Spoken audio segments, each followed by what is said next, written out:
I think most of us would agree that we have a favorite Tim Burton film, whether we admit it or not. Hi, welcome back to the channel. Yeah, I just wrote down 8 of my favorite Tim Burton films. Consider subscribing to the channel. We're on our way to 500 subscribers.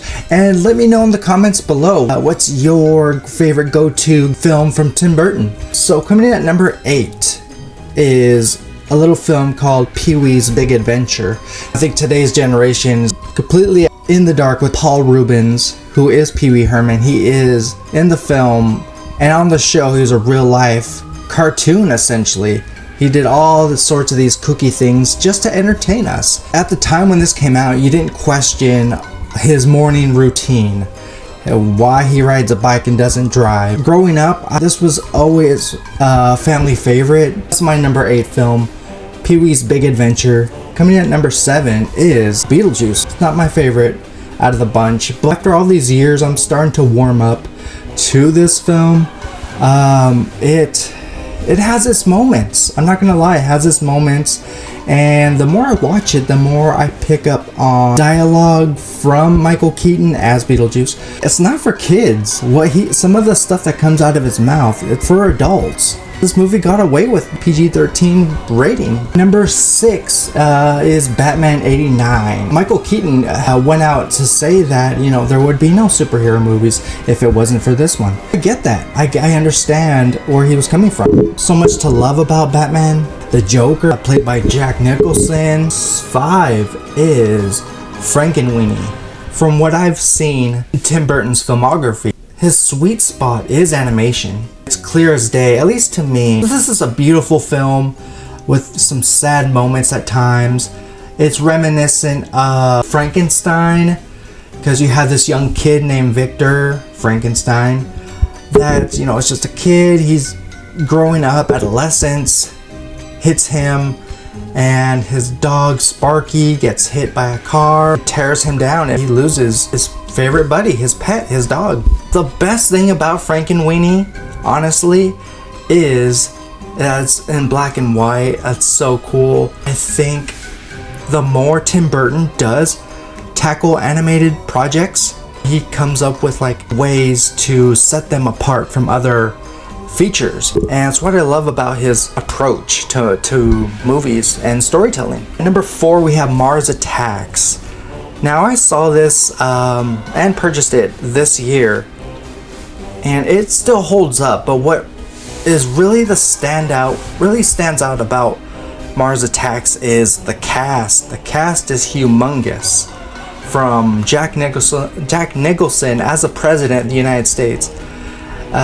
Pierce Brosnan is in there. He's a scientist. The humor for me in this one is the lack of intelligence. I never thought Tim Burton would tackle aliens invading Earth, but it works to his advantage. And number 3, we have Sweeney Todd, the demon barber of Fleet Street. Now, keep in mind, this is a musical, and this is another team-up film with Tim Burton and Johnny Depp. Johnny Depp playing the role of Sweeney Todd, set in a very dark period of London, England. We get a lot of musical scenes that tie into the story. He's this barber that kills his customers. It's a great premise to have, these dark elements with songs mixed in. And honestly, I've never seen Johnny Depp in a musical aside from Into the Woods. I would definitely recommend Sweeney Todd if you haven't seen it. My number 2 is peak Tim Burton with Sleepy Hollow. Yes, Sleepy Hollow's been done before in the past, animated, but here he makes it his own. The world building right away is what we encounter in the movie. And we also have Johnny Depp once again playing Ichabod Crane, who's this doctor. He enters the town of Sleepy Hollow after there's a madman on the loose chopping up people's heads. So fascinating. It feels like a Tim Burton movie because you have so many gothic elements, from the look to autumn leaves and dark dead trees. It's not a cheery film. There are horror elements for sure in this, but it doesn't cross that line. It's like a hybrid. To me, he plays in both pools. My number 1, my introduction to Tim Burton in his films is 1992's Batman Returns. Now, this is the sequel to Batman 89. And Michael Keaton once again stepping into the shoes of Batman, Flash Bruce Wayne. This one's really Christmas themed. If you haven't watched it, it's a snowy, you get a snowy city. There's a lot of huge trees with lights, and you have Danny Elfman's theme being throughout the movie. There's no Danny Elfman without a Tim Burton. The two just tag team essentially. Shout out to Danny Elfman. I think he's one of the greatest composers.